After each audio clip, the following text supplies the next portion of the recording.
Hi, I'm Suzannah. Welcome to today's reflection, which is based on the book of Proverbs, chapter 18, verses 10 to the end, which I'll just read through to begin with.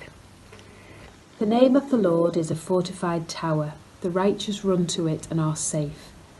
The wealth of the rich is their fortified city.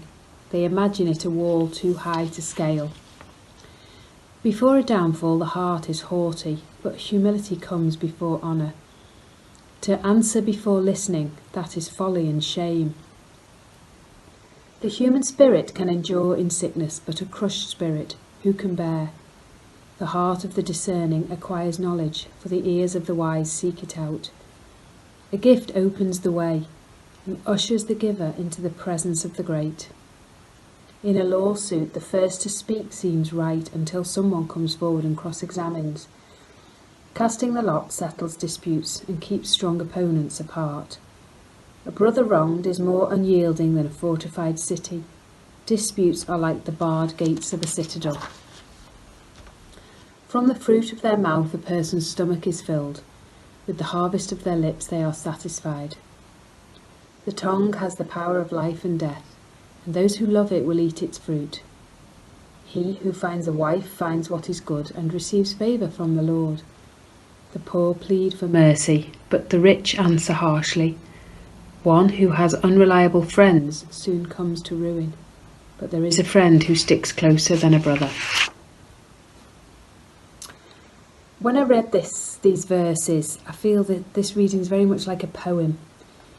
Each couplet is lines of a short instruction for the way to live a better life. Each couple of lines is giving us some advice on how to live better or be a better person. And certain verses speak to me personally, particularly verse where it says, to answer before listening, that is folly and shame. Anyone who knows me will know I do have a dreadful habit of butting in before people have finished speaking. I try to stop myself, I can almost feel myself doing it, but don't seem to be able to stop myself sometimes. I just can't seem to help it. I've got so much important things I've got to say, I've got to get it out quickly, and I've got to get it out while I remember. But sometimes I need to just sit and listen. The Lord's instruction is quite clear for me. It is folly and shame. If we don't wait for people to finish what they are saying, we may well miss out. We don't always hear what they've got to say. We don't always hear what we need to hear. Sometimes we hear what we want to hear because we've cut them off before they've finished.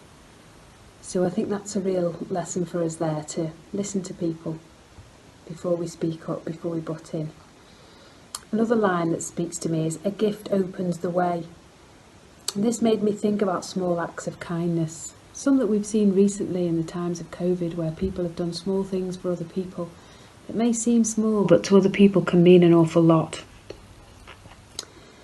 It made me reflect on how much we appreciate small tokens of thanks or a word of thanks. And it brought to mind some of the lovely gifts and cards that I've received at the end of term at school, from staff and parents.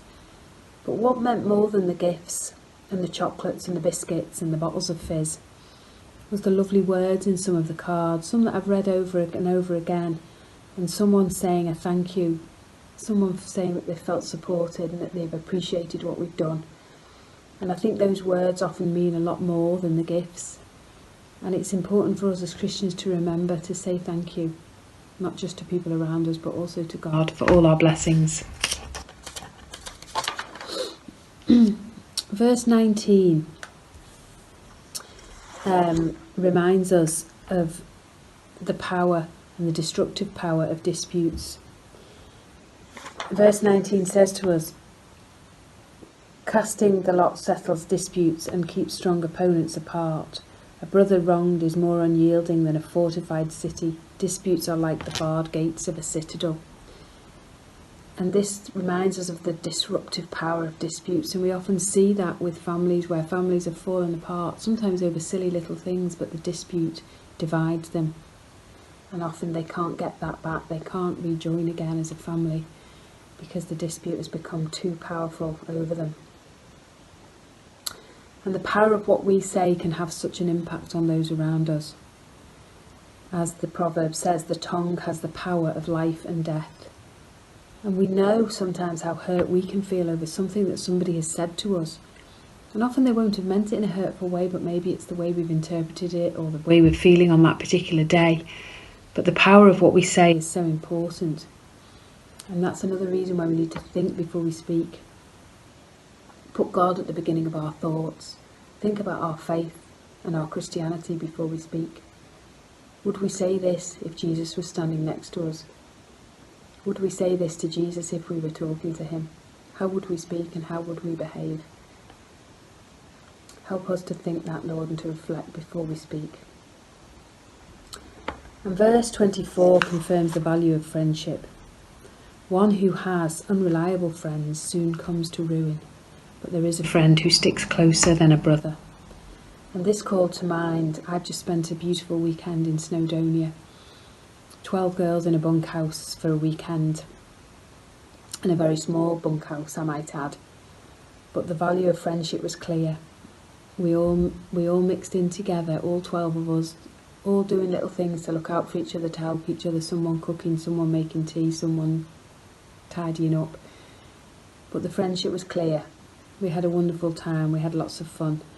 We all looked out for each other. And that's what it's about being a Christian, is looking out for each other.